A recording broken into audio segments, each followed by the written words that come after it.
Welcome to this week's Inbound Debate. It's the Christmas special, as you might gather by my very festive necklace, Nick's lovely jumper, and Dan's socks that you can't see.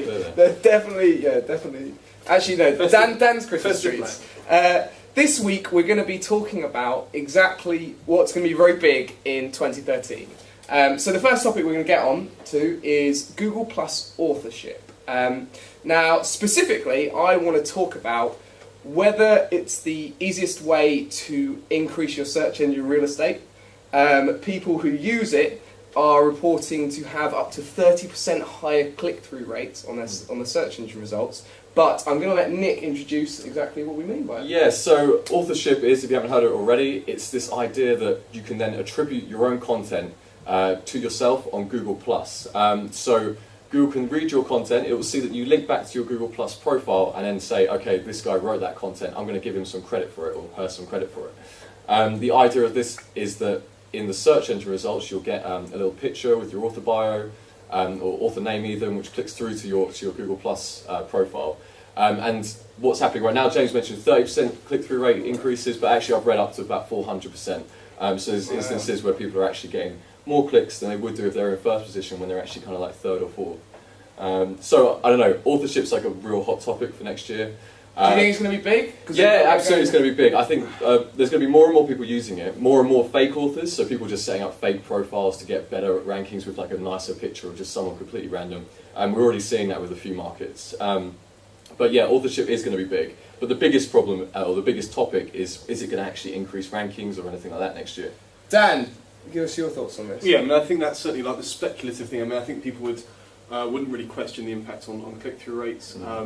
But then I suppose the question is, does this just impact the ability of the content written by that author to rank, or does it actually increase the ability of the content on the domain on which that individual is an author to rank more generally? So does it mean that, for example, if you frequently contribute to content on our domain, does that mean that any content on our domain is going to get a boost if you as an author have a particularly high level of authority?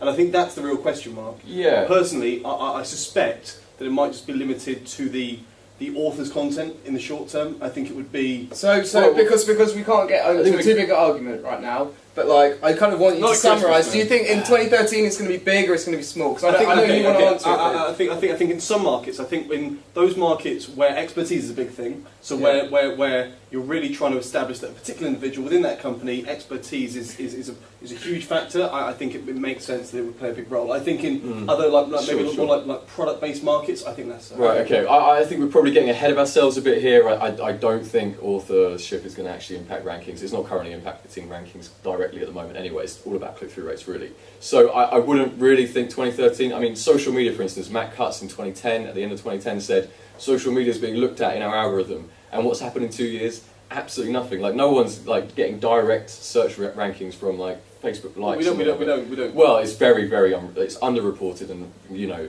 anything mentioned about it is a bit kind of vague and fluffy. Okay, well let's kind of jump across the topic. I do think that the authorship will be big, but I think 2013 is going to be the year that Google just collects a buttload of data and then works out what it actually means. And in 2014 we could be looking. Well, thank you very much, guys. The next thing we're going to talk about is schema markup. Otherwise known as rich text snippets. Now, instead of me trying to explain exactly what it is, guys, I've got a bit of a challenge for you. Okay. You've currently got 5 seconds to think of a rich text snippet, or a rich snippet for schema, and explain what it is so we get an idea exactly what schema is. Okay, so you have local businesses which you can mark up addresses with. So you can say, this address is actually in this city, in this postal address, postal code, in this country, whatever. And it will kind of like potentially help your local rankings. That's one example. Okay, well, I went to the cinema last week, and when I was browsing for local cinema viewing times, it all appeared directly within the search engines, and that's as a result of that schema. So I think we can all say this is Google's big attempt at trying to take get more data in their search engine listings. So it's not just like a title and meta description. You can put in specific things about specific events, specific times. Yeah. So let's talk about what it's going to mean for us in 2013. Well, I think Schema is going to be, as James mentioned earlier, all about this search engine real estate or search engine result page real estate. Like, it's just going to be getting as much information into your meta description or like meta description area as possible. So people can see events, people can see like your location, reviews, authorship's kind of it's not rich snippets, but it's kind of it's down the same lines. It's just about click-through rates. I can't see Schema actually directly impacting rankings. So I think that it can, because ultimately what we're working on a lot at the moment is increasing really substantial relevant content on landing pages. So we want, for certain kinds of pages, for example, we want Google to know that, yeah, here's the address, here's the testimonials, here's the times that different events are happening, here's I don't know, perhaps the opening hours of a business. We want to show that we're offering really substantial, relevant content. And I think the key sometimes is ensuring that Google can understand what these different things mean. Now, I'm not technical to understand exactly like how schema markup works, but my understanding is that this, or the data, is it the data highlighter thing that's just introduced? It's kind of less technical. That all these things should help Google to understand what it's about, and therefore I think that really could impact rankings. Okay, it might help. I mean, Google can usually understand things without. And if we think click-through rate affects rankings. Oh yeah. If you go down that route, I mean, there's going to be it's going to be best practice. It's definitely going to be best practice. Everyone's going to be wanting to do it, and it kind of, for me anyway, it kind of sucks that Google's made it like really accessible now in a pretty nasty way. I think it would be nicer if it was kind of left to its technical roots, which is hard coding schema markup in, making it a bit more niche, like a bit more specific to kind of a technical. To nerds like you. Yeah. Well, exactly. I mean, like now I'm not the only one in this company that can bloody do a schema markup. So yeah, things like that. I think Google's going to make it way more accessible. Okay, cool. And the final thing that we want to talk about is co-citation. Now, for me, I feel like this is quite a new concept to me because I watched a video last month from Rand Fishkin which talked about co-citation and how it's being used in the search engines and how he feels that it's going to be really important moving forward. Now, for those of you who don't know, co-citation is Google not reading anchor texts, okay? Google reading kind of the text surrounding where your brand's mentioned and then ranking you for those terms. I don't know if that's an accurate description, but essentially what Rand Fishkin said was it might slowly phase out anchor texts. So Google's is going to start to understand the context in which your brand, your website is mentioned and start ranking you for phrases which are coming up regularly in articles. Now, what do we think about? Do you think it's going to be big in 2013 or do you think it's good? It's a good thing to do in 2013, but it's not going to be big until 2015, something like that? Yeah, sorry if I can start. I think co-citation is the logical step. Links are really primitive. Like, linking isn't actually a great indicator of anything, really. I mean,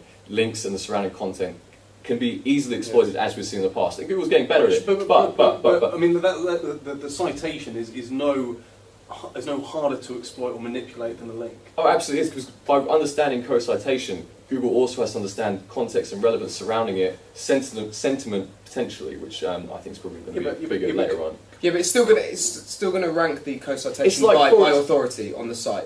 Context has always been important for links. No, absolutely, but there's going to be situations where, like, The Guardian's written an article about a brand name, and that the Guardian, the writer, forgot to link it for whatever reason, didn't link that brand name text. Well, that's actually a bit unfair because that's a completely legitimate brand signal, but Google's not looking at them. At least they weren't looking at them. Yeah. I think it makes absolute sense that Google's going to take this seriously in 2013. I think it makes sense to factor it in, and I think really. Even kind of historically, we'd still assume that any citation of your business has had some value, particularly on a sort of local level, with things like directories and that sort of thing.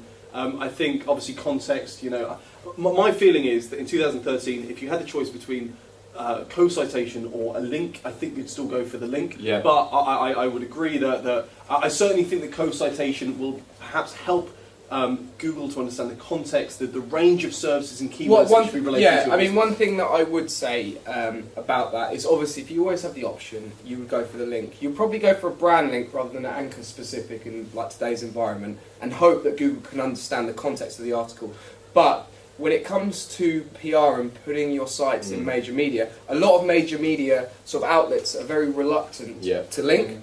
but it's still mentioning your brand. It's still saying, you know, this brand is good, this brand is bad, and Google's starting to understand that. Yeah. So I think it's, you know, it's a very logical step for Google to start to understand when authority sites start to mention your brand and maybe not link to it. I mean, people that don't know about this too much, brand phishing has actually shown some pretty compelling evidence that Google's already looking at this, and I just think in 2013 it's going to get bigger and bigger. And I think particularly because I think we'd all expect PR to become bigger as well. So I think the reasons you gave there, James, I think the whole thing is likely to come together a bit in 2013. Okay, well, thank you very much, Dan and Nick, for joining me. I've been James McFarlane, and this has been the Inbound Debate Christmas Special. See you in the new year. Bye.